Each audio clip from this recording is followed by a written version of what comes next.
Olá, boa noite. Boa noite. Boa noite. Eu que sou, Bárbara, Camila, Diego, Gaspar. Fala, Diego, beleza, cara? Rodrigo, boa noite. Boa noite, Diogo, Lídia, Ellen, Nai, boa noite. Júnior, Lohane, Claudinho, boa noite, cara. Obrigado pela presença de vocês aí. Edmilton, boa noite. Boa noite, Gabriela. Sonhos de Ponto, Mr. Importes. Beleza, gente? Vocês estão me ouvindo bem? Estão me vendo bem? Tá legal? Beleza. Boa noite, Ana. Boa noite, Lucas. Vamos esperar só um pouquinho para começar aqui, né? O pessoal ir chegando. Boa noite, Júnior. Fala, Fernanda. Tudo bem? Obrigado pela presença aí. Ana Paula, Lídia, Tami, Andréa, Samuel. Boa noite, pessoal. Boa noite. Bom que vocês estão aqui comigo essa noite. Agradeço muito aí a atenção de vocês. Tiago. Isso aí. Então, beleza, pessoal. Eu tenho recebido muitas reclamações de mulheres, né? E muitas preocupações de mulheres que estão vendo o marido ir para um caminho e já devem ter falado algumas vezes, para não dizer várias vezes, né? Insistido, e resolvi fazer essa transmissão aqui para vocês, para falar um pouquinho sobre dinheiro, né? Eu tive o privilégio já de dar um curso algumas vezes sobre finanças e eu quero compartilhar com vocês. Então, o que eu peço para vocês? Manda esse aviãozinho de papel que está aqui embaixo, compartilha com muita gente para o pessoal que me segue receber o aviso que eu estou ao vivo, tá? O Instagram faz isso, o Instagram ele não entrega para todo mundo que me segue, tá? Boa noite, Marcela. A Pamela tá aí, ó. Boa noite, Sheila. Boa noite, Bruna. Beleza? Então me façam esse favor. Fala, Thiago. Boa noite.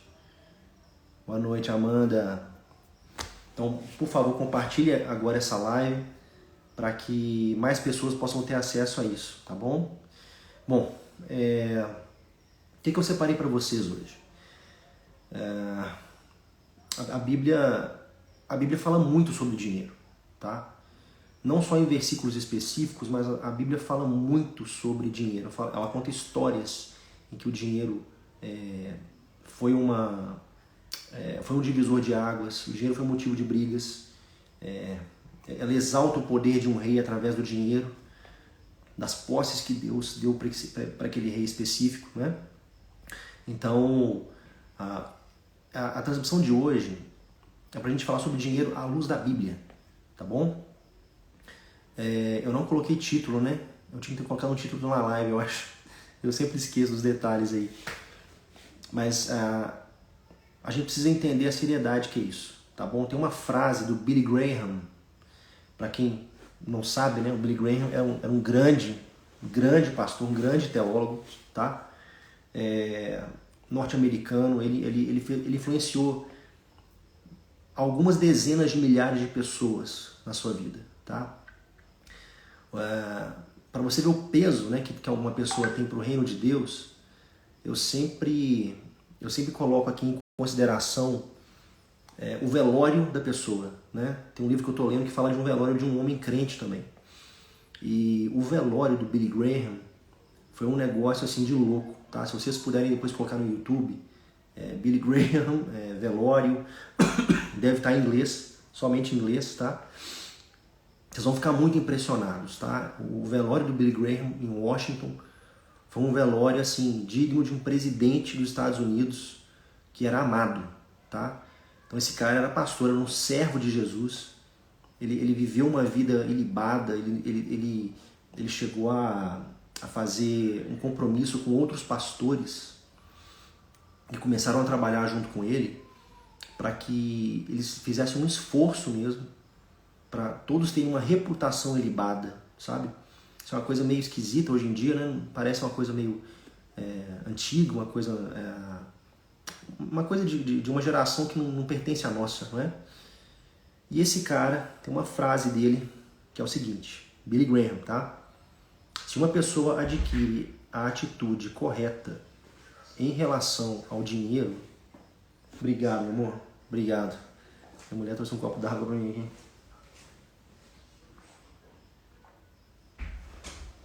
Vou deixar no cantinho aqui. Vou ler de novo para vocês. Pastor Billy Graham. Se uma pessoa adquire a atitude correta em relação ao dinheiro, isso o ajudará a endireitar quase todas as outras áreas da sua vida. Se uma pessoa adquire a atitude correta em relação ao dinheiro, uma atitude correta em relação ao dinheiro, isso vai ajudar essa pessoa a endireitar quase todas as outras áreas da sua vida. Tá? Então, veja, quem falou isso não foi um guru de dinheiro, foi um pastor. Imagina quantas pessoas passaram pelo gabinete pastoral desse homem. Quantas famílias foram influenciadas pelo pastoreio desse homem. Esse cara ele diz o seguinte, olha, se você não souber lidar com dinheiro, você vai se confundir, você vai dar voltas, você não vai sair do lugar, tá bom? Bom, como a gente vai falar do que a Bíblia fala sobre dinheiro, né? A gente precisa orar, tá bom? João, por que isso, né? Por que eu não posso pegar a Bíblia como um livro técnico, um livro histórico, um livro de conhecimento? Por que eu não posso ler a Bíblia e reter só aquilo que me interessa, né? Por que eu não posso tratar a Bíblia dessa forma? Você não pode fazer isso porque você vai destruir o poder que existe na Bíblia, se você fizer isso, tá? Então, como a gente vai tratar de assuntos aqui que são do Espírito, porque a palavra de Deus ela é a vontade e a carta de amor de Deus para nós, se você não encarar isso como algo espiritual, você não vai conseguir entender o que eu vou falar com você aqui hoje, tá? Não é porque eu vou usar palavras difíceis, não é por isso, não é pela complexidade do assunto. É porque, assim, se existe um propósito bíblico com dinheiro, pode ter certeza que existem forças que vão querer tirar o teu alvo de compreender essas coisas, tá bom? Então, hoje, eu vou orar por você agora, né? Onde você estiver, se você puder orar comigo, né? Pedindo para que Deus retire as camadas dos nossos olhos, dos nossos ouvidos, nossas ceras, né? Ele possa falar de maneira poderosa com você essa noite e também comigo, tá bom? Então ora comigo agora e ore crendo que Deus está aí com você e que Ele quer realmente falar com você, tá bom? Pai de amor, nós te bendizemos pelo teu grande poder, pela tua palavra aberta diante de nós. Nós te louvamos, Senhor, porque é o Senhor que opera em nós tanto o querer quanto o realizar. E a tua palavra nos ensina tantas coisas sobre o dinheiro, Deus. Nós vivemos num mundo imerso no dinheiro. Um mundo em que tudo é feito, é construído, é entregue, é destruído. Tudo em volta do dinheiro. Nos ajude, Senhor, a termos sabedoria. Nos ajude, Deus, a entendermos esses princípios. Vem remover de nós todo preconceito. Remova da nossa mente as ideias fajutas, Deus. Que essa palavra encontre um terreno fértil em cada coração aqui presente. Cada pessoa que assistir essa transmissão. Ilumina, Senhor, dá entendimento. Tem misericórdia de cada um de nós. Liberta os lares, Deus. Liberta os lares dos grilhões que o dinheiro pode trazer. Fica com cada uma família aqui representada, cada um de nós, em nome de Jesus. Amém. Amém. Bom, vamos lá, pessoal. Já iniciamos aqui, né, com a fala do Billy Graham, né? E vamos começar então, né? O básico, né? Dinheiro, afinal de contas, dinheiro. Dinheiro é uma bênção ou é uma maldição? Né? O que vocês acham que é o dinheiro? Se o dinheiro é uma bênção ou uma maldição? Né? E aí eu tenho aqui duas referências de Provérbios 14, 20. Se você tiver com a Bíblia aberta, Provérbios 14, verso 20 diz o seguinte: o pobre é odiado até pelo seu próximo, porém os amigos dos ricos são muitos. As riquezas granjeiam muitos amigos, mas ao pobre o seu próprio amigo o deixa. Verso 4. Provérbios 19, 4, tá? Esse versículo que eu li para vocês aqui agora. Então veja que o pobre ele é desprezado, né, até pelo seu próximo. Né? As riquezas granjeiam muitos amigos. Bom, Lucas 16, 13. Lucas 16, 13. Nenhum servo pode servir dois senhores, porque ou há de odiar um e amar o outro, ou se há de chegar a um e desprezar o outro. Não podeis servir a Deus e a Mamon. Agora a Bíblia fala de outra questão drástica, né? É o que a Pamela sempre fala, né, no Instagram dela, né? A Bíblia ela não apresenta dois deuses diferentes, né? Deus e o diabo, né? Antagônicos. Ela apresenta Deus e o dinheiro. O dinheiro. A gente sabe que a gente vive num mundo onde o dinheiro ele é colocado num trono nos corações de muitas pessoas, né? Para não dizer a maioria delas, não é verdade? Então, esse versículo já traz aqui um alerta para a gente, que a gente não pode deixar o dinheiro tomar o lugar no nosso coração que pertence a Deus, né? E aí eu volto de novo com a pergunta, né? Dinheiro é bênção ou maldição? Né? Outro versículo, 1 Timóteo 6. Porque o amor ao dinheiro é a raiz de toda a espécie de males.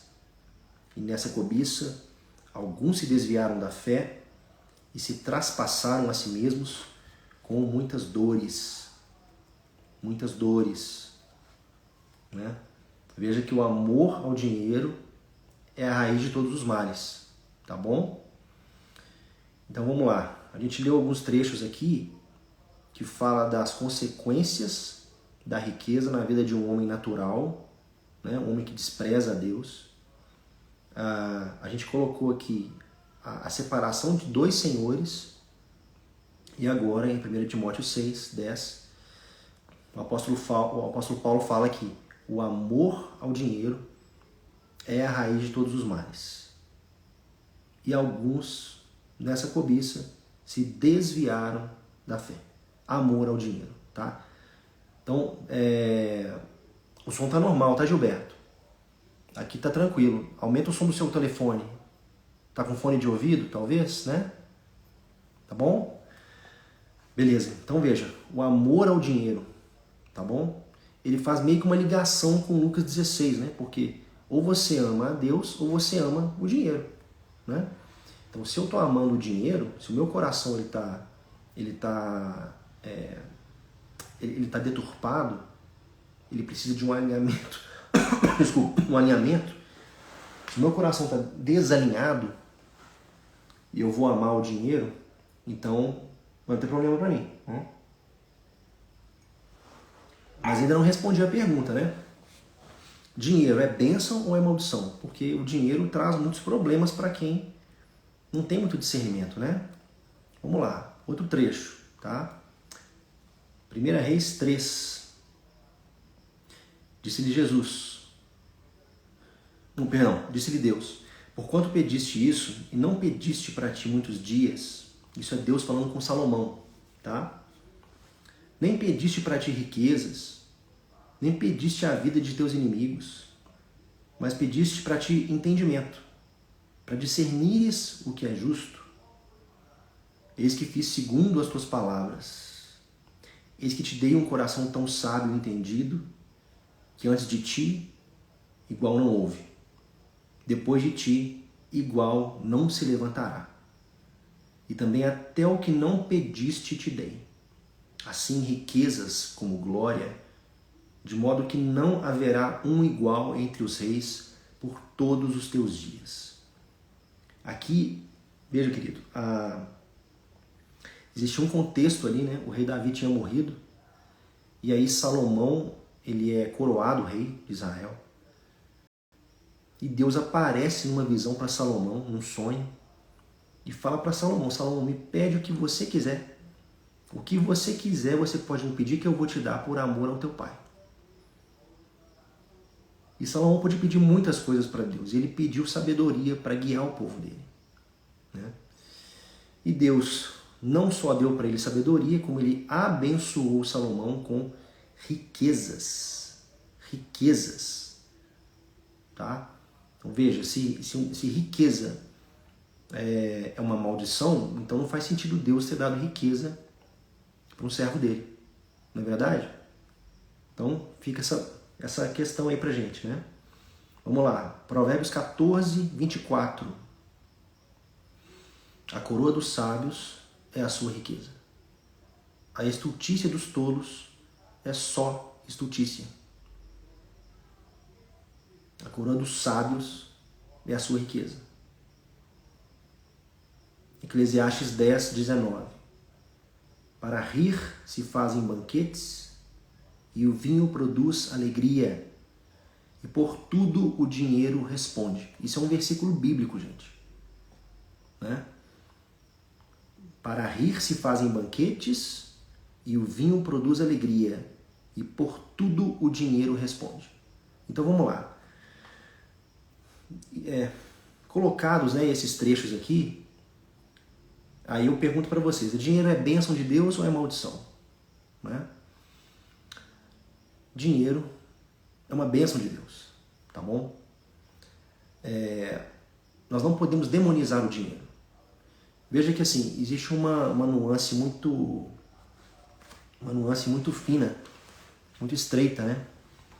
Entre algo que é abençoador e algo que aprisiona, né? O nosso coração ele é inclinado para o mal, ele é inclinado para o pecado.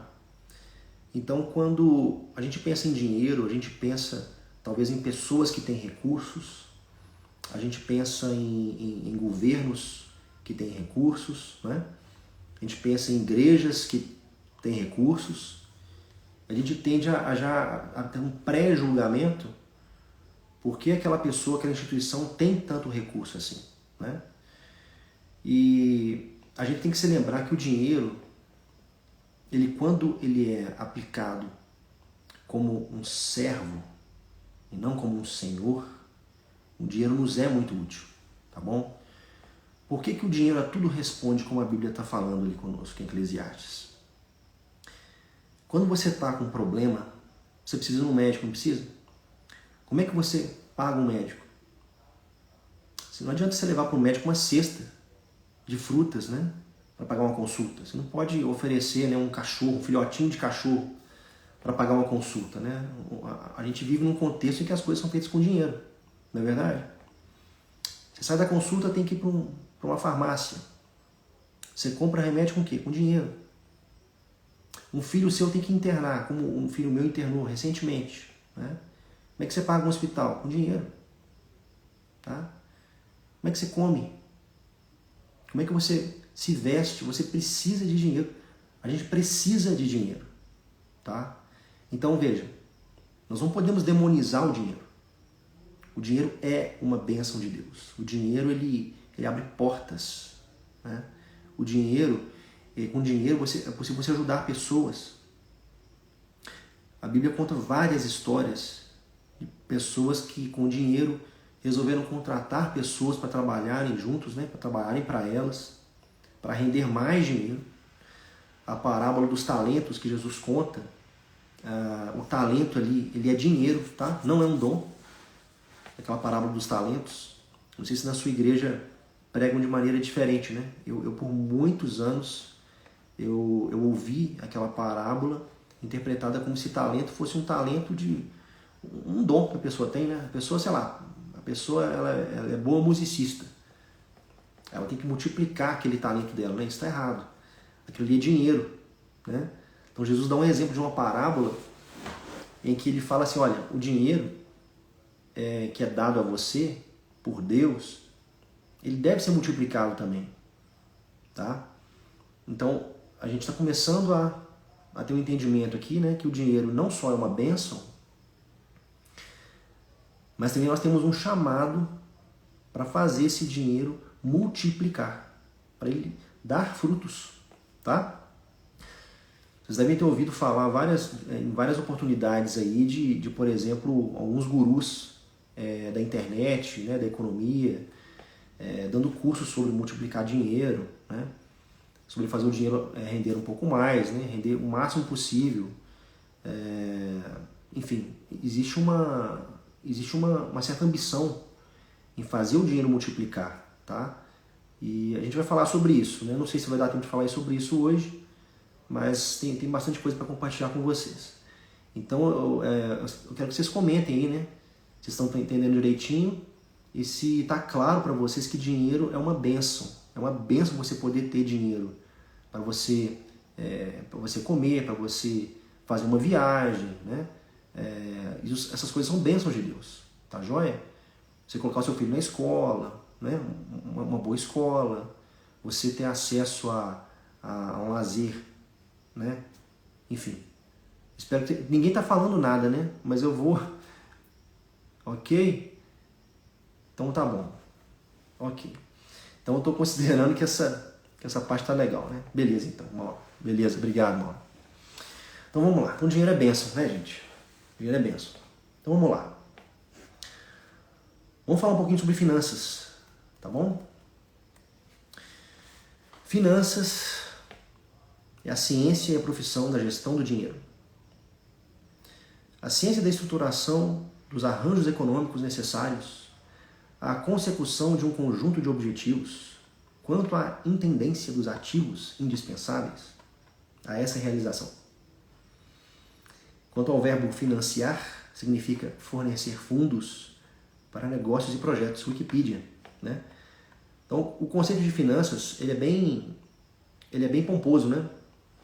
É uma coisa curiosa que, assim, quando você começa a estudar sobre dinheiro, quando você começa a estudar sobre economia, como funciona, né, o dinheiro, você vai chegar num território em que existe uma espécie de muro armado, defendido, né, mitificado,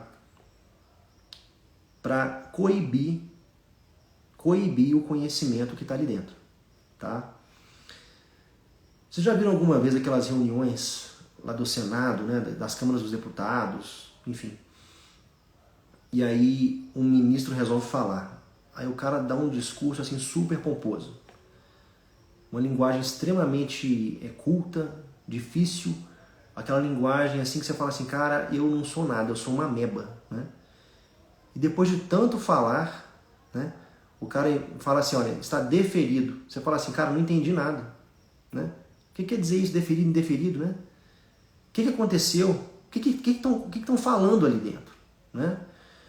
É uma coisa assim, é tão distoante da nossa realidade, né? Quando você vê essas reuniões e você fala assim, cara, não dá nem para assistir isso. Não dá para assistir isso, tá? Alguns economistas fazem isso na linguagem do dinheiro, tá? Existe um interesse por parte de algumas entidades em continuar idiotizando a gente, tá? Por quê? Porque se fosse interessante que todo mundo saiba como fazer dinheiro, que todo mundo soubesse as melhores aplicações, né? As melhores as ciladas de mercado, né? As melhores táticas, se fosse de interesse de toda empresa financeira, toda instituição financeira, que todo mundo soubesse disso, eles não fariam dinheiro em cima da gente, tá? É uma coisa meio básica, né? Mas assim, você tem que entender, você tem que aceitar o fato que quando você coloca teu dinheiro num banco, O banco não está te fazendo um favor, tá?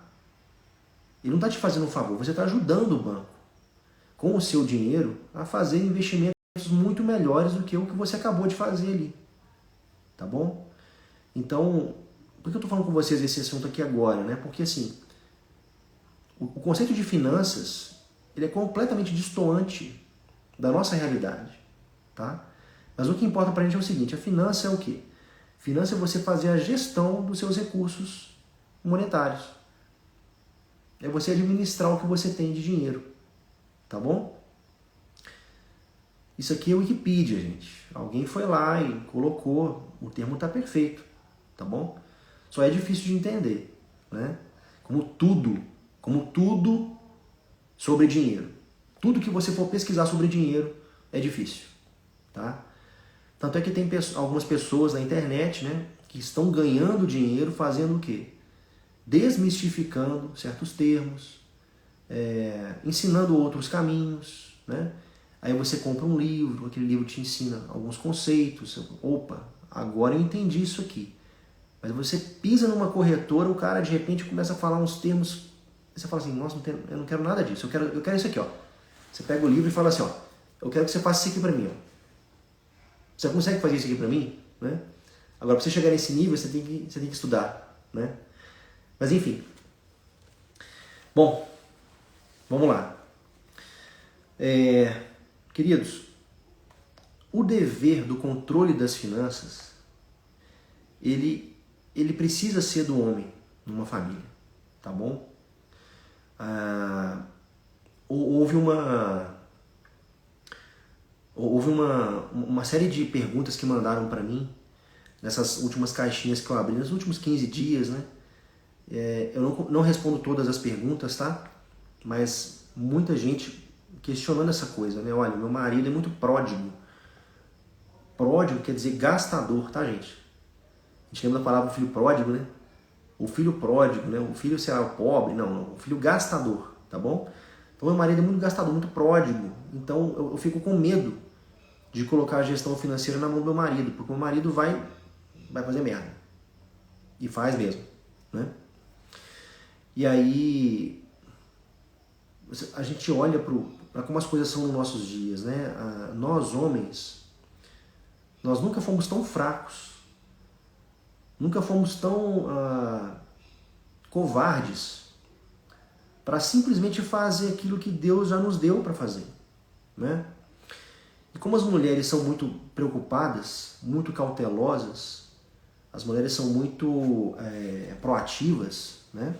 As mulheres, elas já começam a tomar a frente das coisas, né? Porque ela tá vendo assim, olha, cadê a gestão financeira do meu marido? Cadê o controle financeiro dele? Né? Que conversa que é essa aqui que o cartão de crédito veio com a fatura muito alta? Ele não estava prevendo isso? Né? Então as mulheres, elas por serem cautelosas, por terem esse cuidado, elas acabam se envolvendo de cabeça nas finanças da família, nas finanças do casal, porque muitos homens não querem saber disso, né? E conosco também foi assim, tá? Por um tempo, no início do nosso casamento. Eu não sei se você sabe, mas a Pamela, a minha esposa, ela é administradora. E ela é muito boa administradora, tá? A Pamela é a seguinte, ela não só fez a administração, como ela atuou como administradora e ela fazia um excelente trabalho. Excelente trabalho. A Pamela é muito boa de serviço, tá? Não é porque a minha mulher, não. Ela realmente é muito boa. Pra vocês terem ideia, a Pamela, quando ela trabalhou num cargo de confiança para o Estado, a Pamela desenvolveu uma planilha de Excel que até hoje não devem ter mexido na planilha de Excel dela, tá? Esse é o nível da Pamela, tá, gente? A Pamela é desse jeito.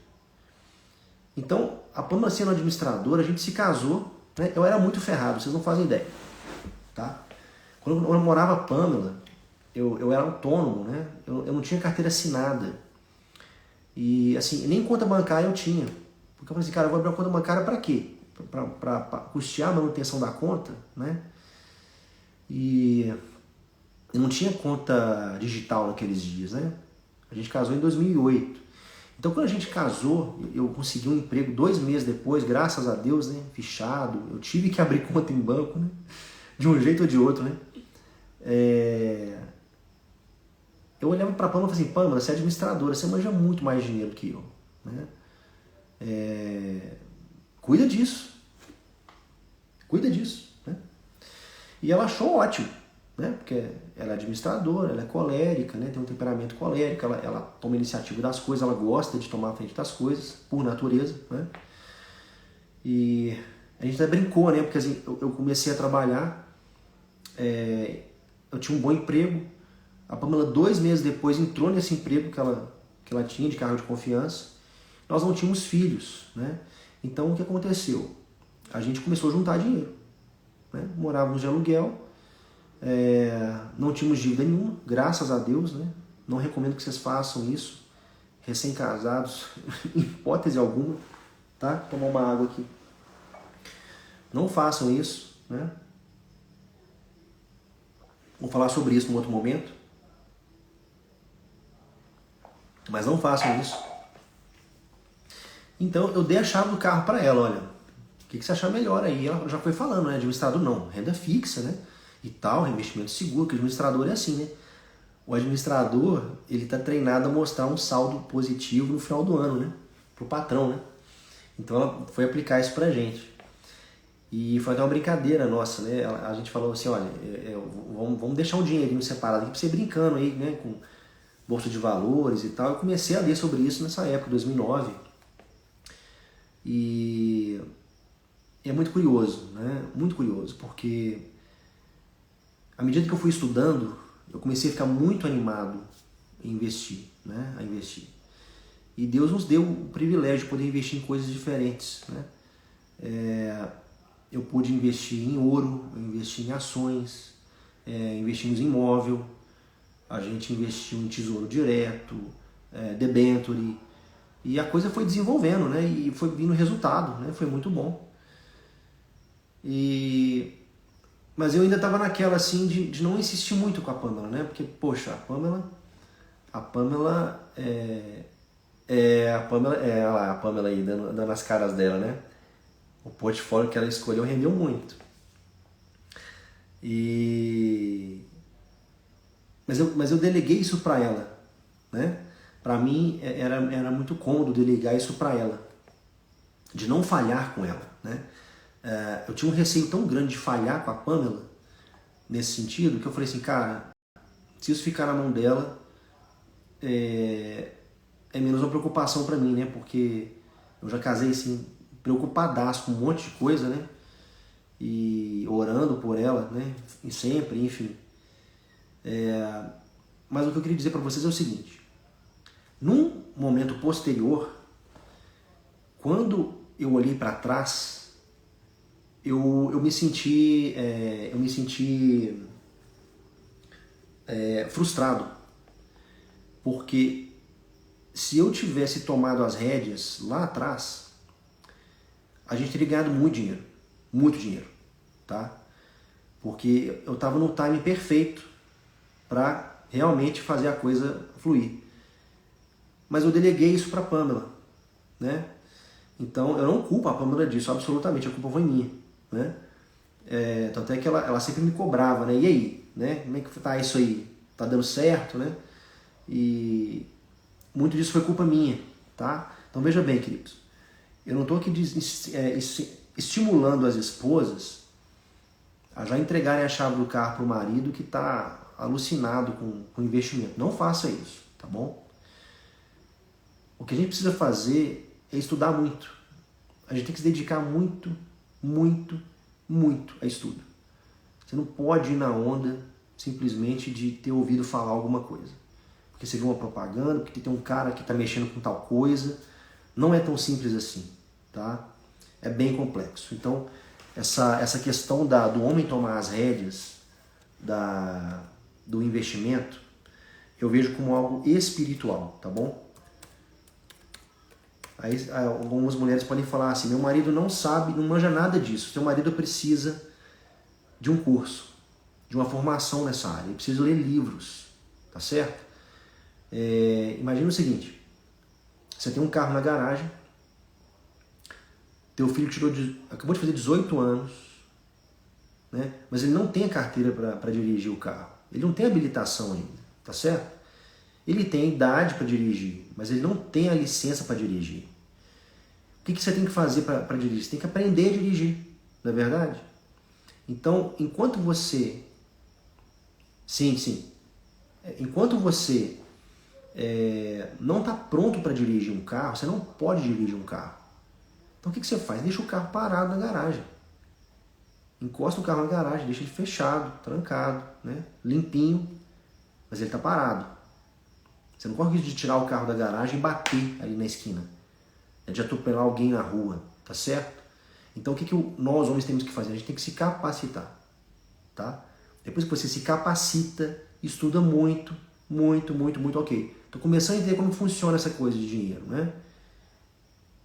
E aí, desculpa, com muito trabalho, depois que essas contas estão todas pagas, depois que você tem um fundo de reserva de 1 ano, uma renda fixa, garantido, depois que você vê seu seguro de vida, aí sim você pega o que sobra daquilo ali e começa a aplicar naquilo que você aprendeu, tá bom? É isso que nós homens temos que fazer, tá? Agora, Deus vai cobrar do homem, porque toda a responsabilidade sobre a família é do homem, não é da mulher, tá bom? É do homem. Então tudo que envolve as coisas sensíveis da família precisam passar pela autoridade do homem, tá bom? O homem tem que exercer essa autoridade. Como? Como que você exerce essa autoridade? Se responsabilizando por coisas e por pessoas. Você se responsabiliza por aquilo, acabou, aquilo é seu. Aquilo é teu domínio, você toma conta daquilo agora, tá bom? Bom, então, o dever do controle das finanças é do homem, tá, queridos? Se você é homem, tá com a tua mulher no controle, olha, eu já tive na sua situação, tá bom? É uma vergonha, tá bom? Se prepara, estuda e trabalha muito, cara. Trabalha muito, que tem que ter muito dinheiro sobrando, tá? Para você começar a investir seu dinheiro, tá? A Pamela tá falando aqui, ó. Tem que ter esse dinheiro sobrando. Essa é a questão. Trabalhar muito para ganhar mais e sobrar. E não querer economizar na vida da família para investir aquele pouquinho. É isso aí. É isso aí, tá bom? Bom, então, finanças, né? O papel do homem, né? E aqui, mais um trecho bíblico para a gente entender de usura. Estamos falando sobre dinheiro, hein? Não falamos sobre investimento ainda não, só dei uma pincelada aqui, mas vamos lá. Conceito de usura. Wikipedia, presta atenção. A usura seria a cobrança excessiva de juros, que nada mais é do que a remuneração do próprio dinheiro. Ou seja, quando da cobrança de um empréstimo pecuniário, são cobrados juros excessivamente altos, o que lesa o devedor.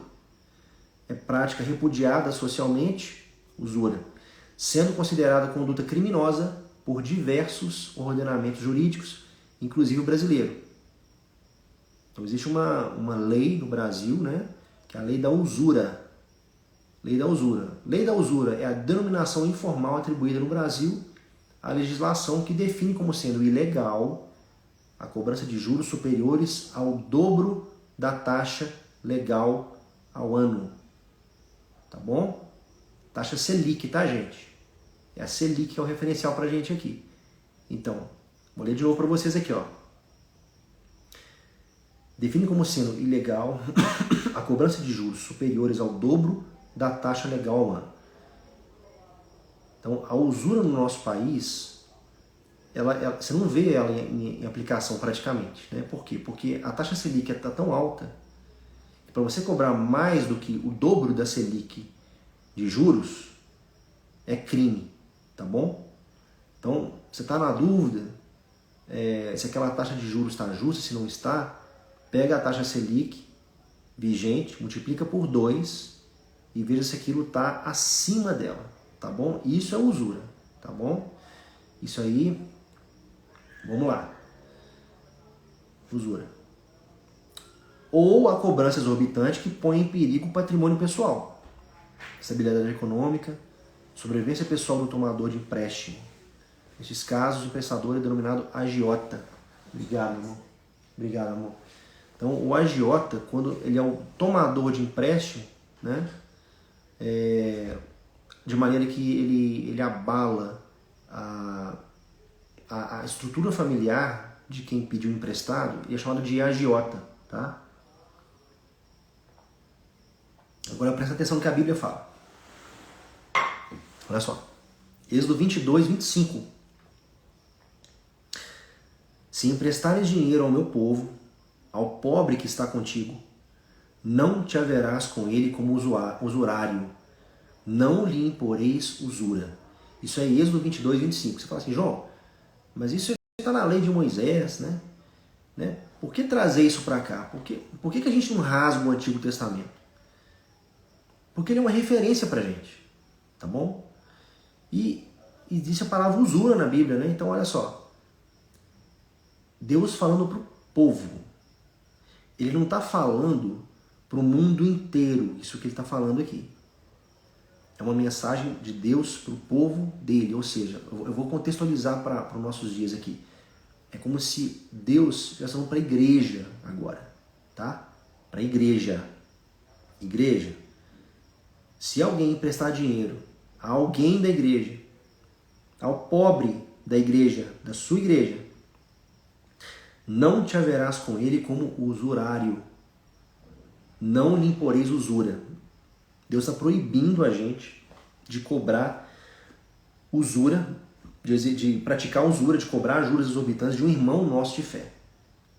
Deus proíbe isso, tá? E olha só, olha Levítico 25. Levítico 25, a partir do verso 35, eu vou ler para vocês.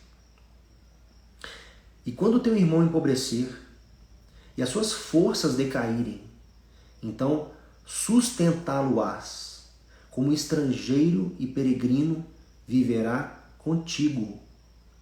Não tomarás dele juros, nem ganho, mas do teu Deus terás temor, para que teu irmão viva contigo.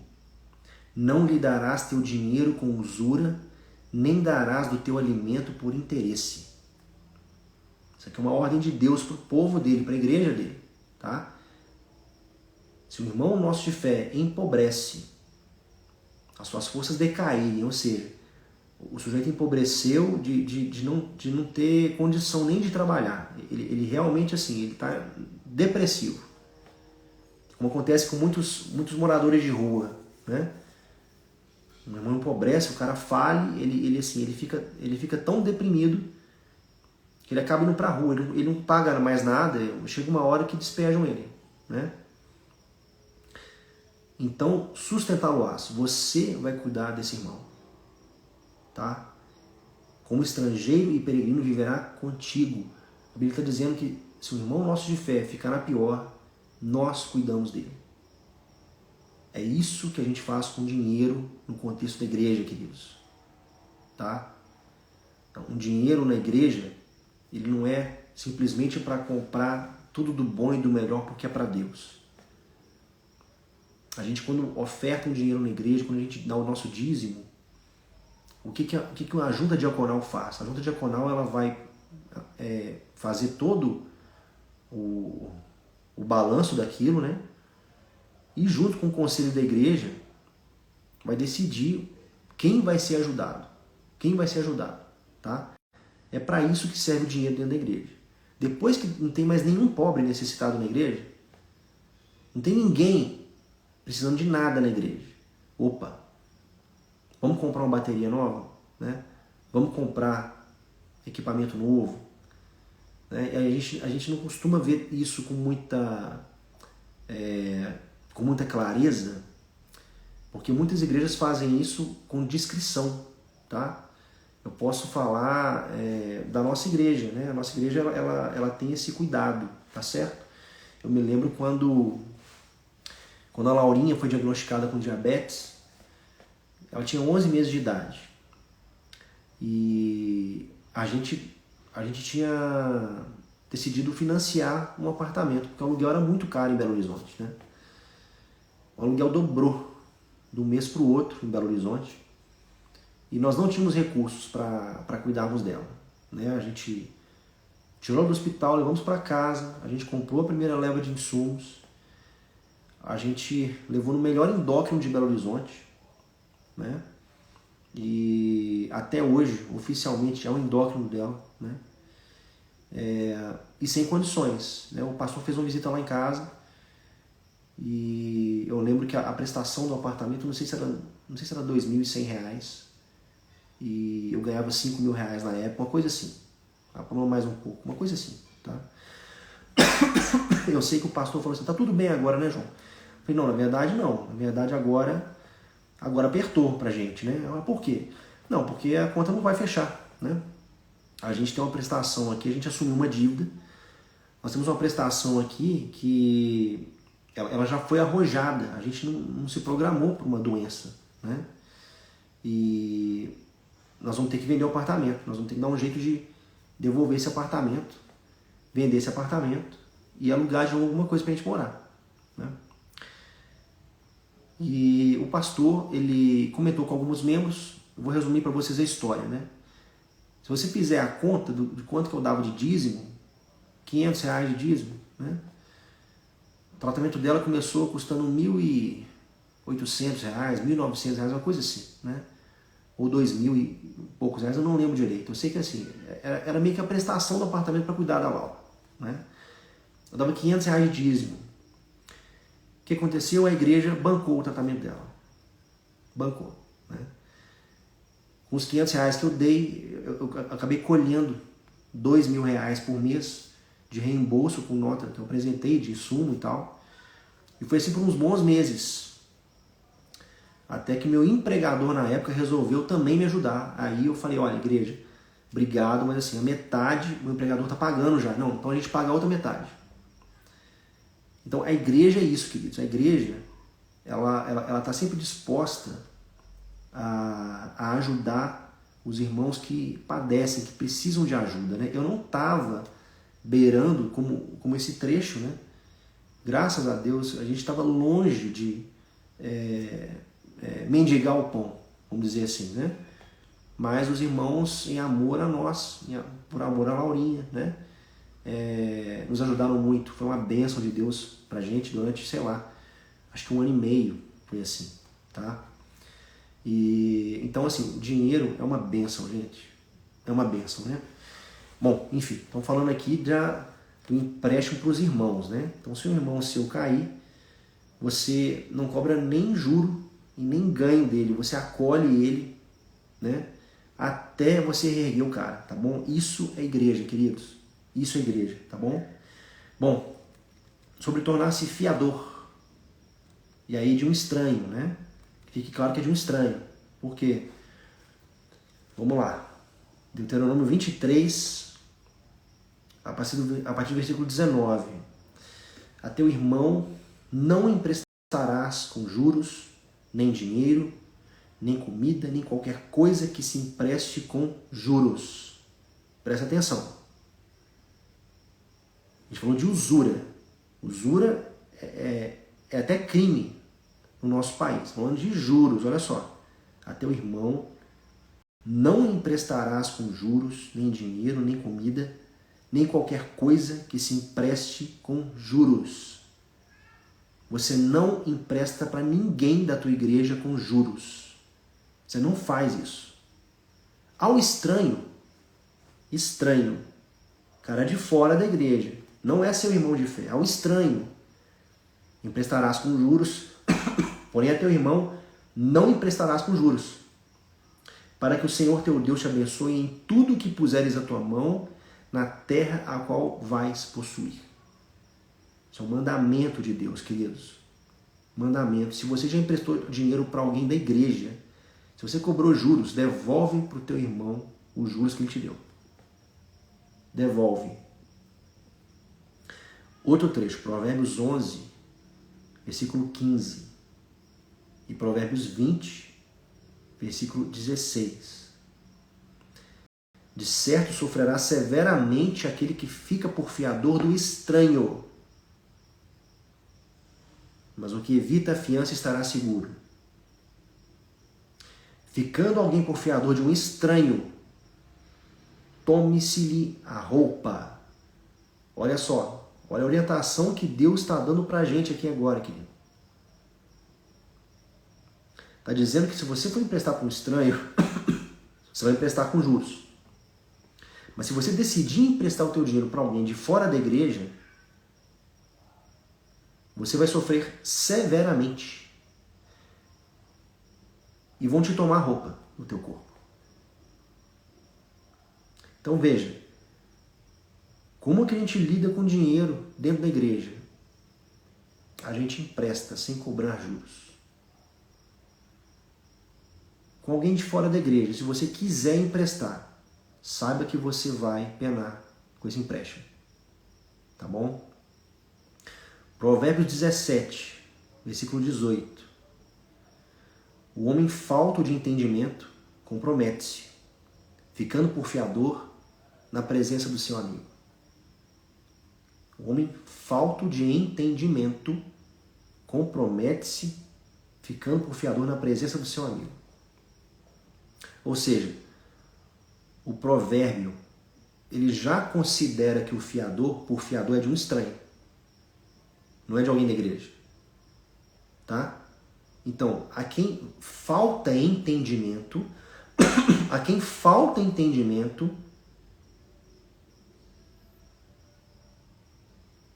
vai emprestar o dinheiro para um estranho.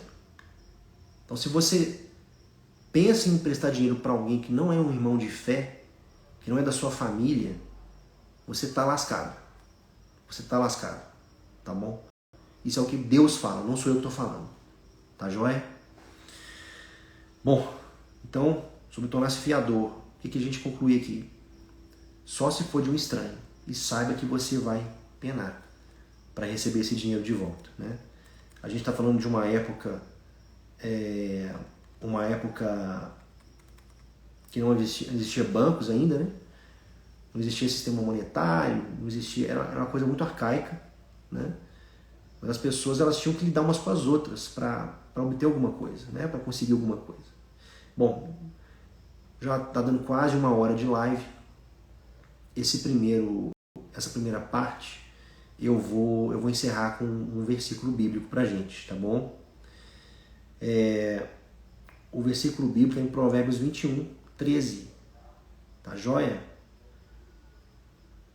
O que a gente está pretendendo aqui, queridos, é construir uma base sólida para a gente aprender a lidar com o dinheiro. Né? Então o que eu pego de referência? Eu pego o que a Bíblia tem para mim. É Deus quem sabe o que é melhor para mim com relação ao dinheiro. Então, depois que isso está mastigado e digerido em você, você começa a organizar o seu coração. Para a gente depois falar de outras coisas. Tá joia? Provérbios 21, 13 diz o seguinte: o que tapa o seu ouvido ao clamor do pobre, ele mesmo também clamará e não será ouvido. E não será ouvido. Tá? Então veja, eu não pretendo aqui dissertar sobre dar dinheiro aos pobres. Eu não preciso fazer isso. Mas o que Deus está falando é o seguinte: olha, se você não ouve o clamor do pobre, quando você clamar para o homem, você não vai ser ouvido. Você não vai ser ouvido. Tá? Então, eu vou deixar essa transmissão salva, tá bom? Quem não pôde assistir agora, manda para alguém conhecido que ainda padece na mão das próprias concupiscências com dinheiro. E eu queria que isso é uma base para a gente começar a conversar daqui para frente, tá bom? Dinheiro é uma bênção de Deus. Vou pedir. Gente, dá um print para mim, por favor. E compartilha com o pessoal aí, por favor. Dá um print para vocês compartilharem, tá bom? Eu vou fazer um sorriso aqui. A Pamela faz um sorriso no coração, né? Vou fazer assim, ó. Dinheiro, né? vamos digerir essas coisas primeiro, tá bom? São coisas muito importantes, são princípios que Deus tem pra gente e que se a gente não se apropriar disso, se a gente não começar a enxergar isso, não começar a aplicar isso à nossa vida, as nossas orações não serão ouvidas, né? Não serão ouvidas, queridos. Não tem jeito. Porque se você não coloca o dinheiro no lugar dele, como você vai colocar Deus no lugar que está sendo ocupado pelo dinheiro? O seu coração ele só pode ter um dono. Só pode ter um dono, só tem um trono no teu coração. E nesse trono, quem se assenta? É o Senhor Jesus? Ou é o dinheiro? E veja, não é a falta de dinheiro que torna o dinheiro um ídolo. Tá? Não é isso. Não é a falta do dinheiro. Tem muitas pessoas que têm muito dinheiro e o dinheiro já dominou tudo na vida dela. Tudo. Então não coloque o dinheiro como Senhor, coloque o dinheiro como servo. Ore a Deus, fala: Deus, me ajuda. Me ajuda porque assim, enquanto você não colocar o dinheiro no lugar dele, Deus vai travar algumas portas para você. Porque se você é um filho, uma filha de Deus, e você tem dificuldade para lidar com dinheiro, se você deposita no dinheiro a sua confiança, a tua esperança, se você confia de uma maneira irracional no dinheiro, e Deus te ama, o que Deus pode fazer? Deus pode privar você do dinheiro. Privar você do dinheiro. Para que você se volte para Ele. Deus é tão amoroso com a gente, Ele é tão amoroso com a gente, que Ele não atende todas as nossas orações. Já parou para pensar nisso? Deus nos ama de tal maneira que se Ele atender certas orações, Ele vai dar para a gente uma chave de um carro que vai para um sentido completamente diferente de onde ele está. Né? Então veja, quando o dinheiro deixa de ser um ídolo no meu coração, né? Deus pode de repente começar a me fazer prosperar o dinheiro. Né? A Pamela escreveu aqui, ó, ele não divide a glória dele com ninguém. Ele quebra todos os ídolos nos corações de seus filhos. Todos. Né? Estamos falando de dinheiro, poderia ser qualquer coisa, poderia ser filho, gente. Às vezes você não consegue ter filhos. Tá? Por diversos motivos, você não consegue ter filhos. E eu não estou julgando isso em você. Cabe a você essa análise, né? Por que você não está recebendo esse filho da parte de Deus? Porque a Bíblia fala que Deus é quem abre a madre da mulher, né? A gente sabe que tem homens também que precisam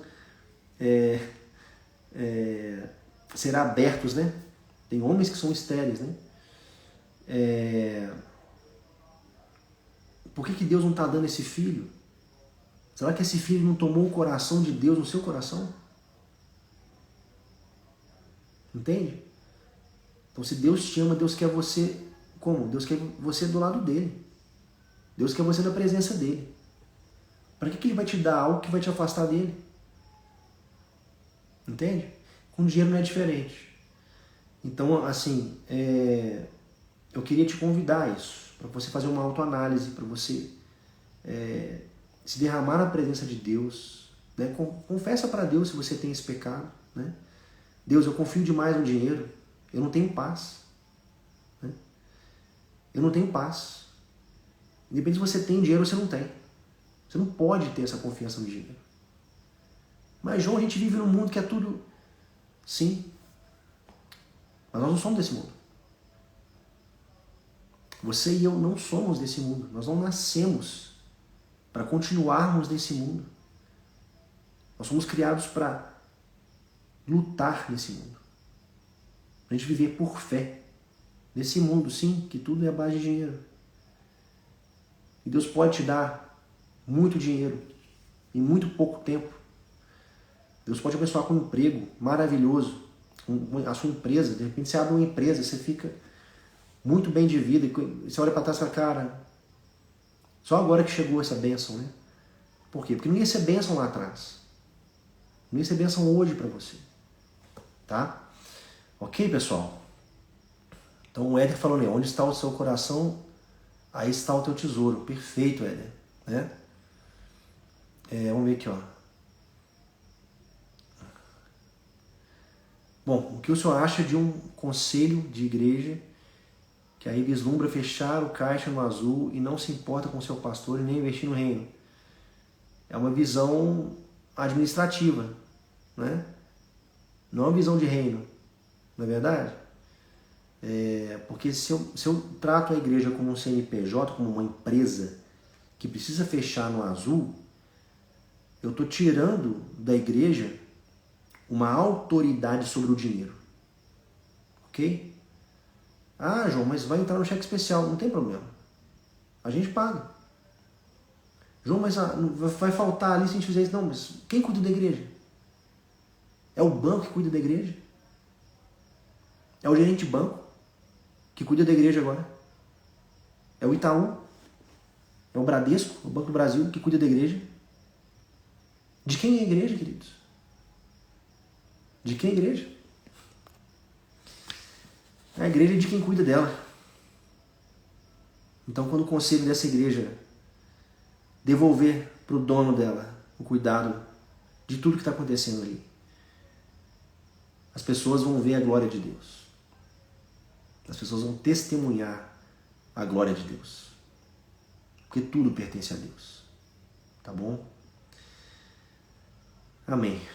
Amém, queridos. Eu quero deixar aqui meu apreço a você que ficou aqui comigo nessa transmissão e pedir para você compartilhar, né? Tira um print e compartilha com quem você conhece, porque é um tema delicado, tem destruído muitos lares, muitos casamentos, tem muita separação e divórcio acontecendo por causa de dinheiro, por causa de falta de sabedoria em lidar com dinheiro, tá?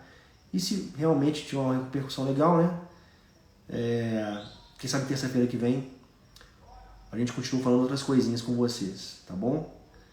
Eu espero que vocês tenham gostado, espero que seja uma bênção para vocês essa palavra de Deus para todos nós, né? E vai ficar salvo, tá bom, Éder? Vai ficar salvo. Tá joia? Deus abençoe vocês, dê uma noite de descanso, muita paz, muita paz. Ora a Deus, conversa com Ele, pede para Ele destronar. Tá bom, pô. Não vai ser terça que vem não, né? Semana que vem. Peça para Ele destronar no teu coração tudo aquilo que é ídolo, inclusive o dinheiro. Pede isso para Ele. A Bíblia fala que se você buscar a Deus em espírito e em verdade, Ele vai te atender. Tá bom, querido? Ele vai te atender. Ore a Deus, ore com fé. E confesse para Ele a sua pequenez, as suas limitações. Ele vai te honrar. Ele vai te erguer. Ele vai ser do jeito dele. Não vai ser do seu jeito. Tá bom? Porque Ele é Senhor. Ele é Senhor. Deus te abençoe, queridos. Queridas e queridos, né? Fiquem com Deus. Um abraço.